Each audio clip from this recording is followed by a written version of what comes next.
Good morning, good afternoon, or good evening. Hey classmates, this is AC Cristales, and I'm about to give you a tour of my online class that I created for sociology. It's a race and ethnicity class, and I hope you enjoyed it, and I hope that I am able to explain it in a way that makes sense to you and in a way that's clear to the students in regards to the information that they will be required to do and with the information that they're required to learn.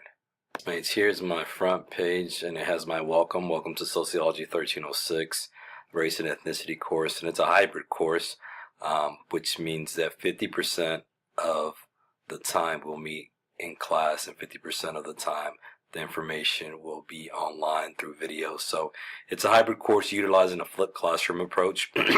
So the class times would be from 12:20 to 1:40, so an hour and 20 minutes on Mondays and Wednesdays. I have right here the pedagogical approach. Again, the hybrid course utilizing a flipped classroom approach. An example that I have here is that on Mondays, the students will gain first exposure to new content outside of class, either through reading the textbook chapter or article and or watching lecture videos. And as we get into the modules, you'll see that I use all three of those.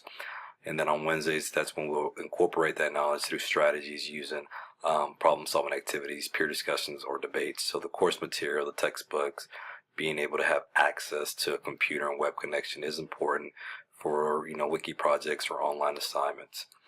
So there are the core objectives of the course in regards to what I want them to learn or be able to do as a result of being in this course. So again, those are the core objectives, not so much the learning outcomes.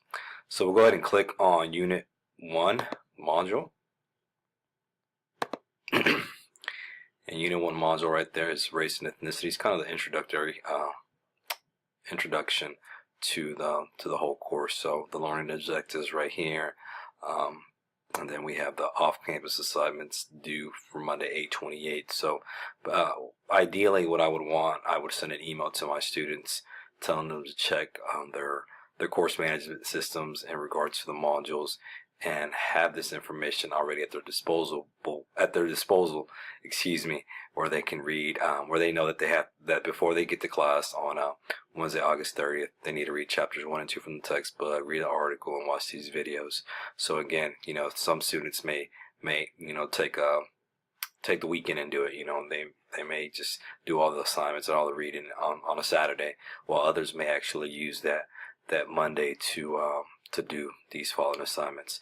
So then when we have the class activities, again, for this one, this is kind of introductory to race and ethnicity. So I have, what comes to mind when you hear race, some class activities using cooperative learning, and an exit ticket, which will serve as an informal assessment.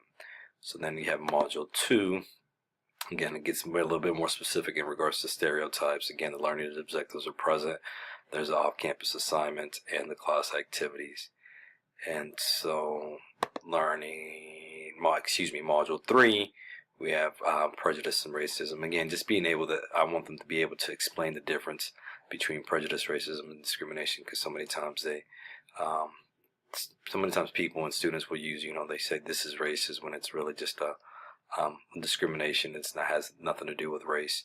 So again, there's the off-campus assignments, and again, you have the exit tickets, which will serve as informal assessment. Now, I went ahead and included assessment study guides, and the reason why I did that is because I want the students to be able to have a study guide for their exams. So as you notice here, you have 4 unit exams. You got Unit 1, Unit 2, Unit 3, and final exam, which will cover pretty much the last unit.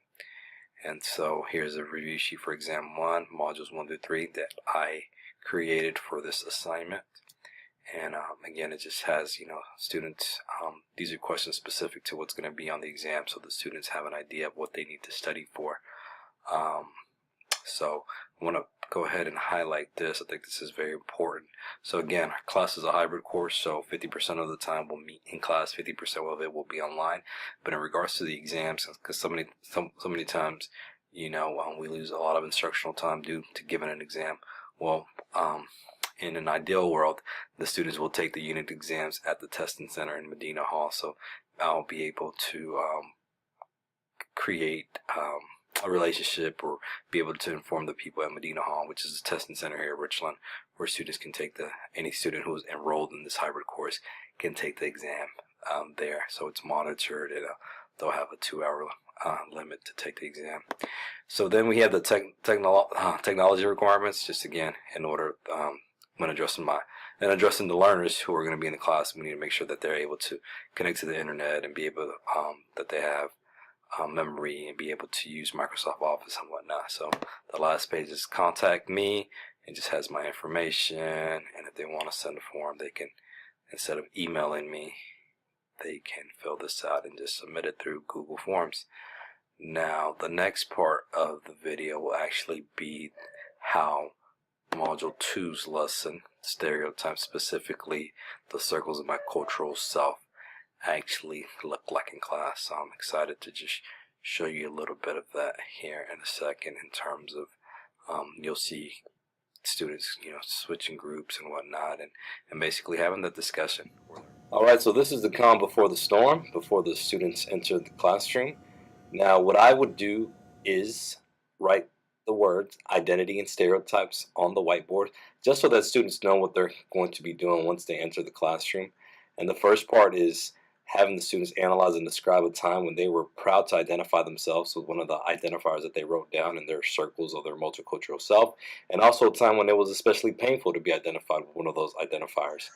Then I would have the students create the following statement: I am a blank, but I am not a blank. And they would fill in the blanks with an identifier and the stereotype that they choose.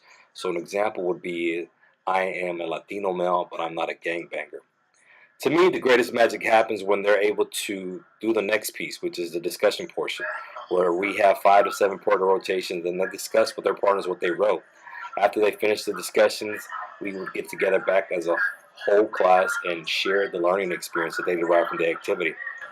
I would then close up the assignment with an exit ticket, where students would list 3 or 4 reasons why stereotypes affect the way people view, behavior, perceive themselves, and also create a scenario where stereotyping can be helpful. I think using inquiry-based learning, students would be able to create questions of their own that would help them understand stereotypes much better. This concludes my virtual tour of my online class and a brief description of how it would look in the classroom. Thank you.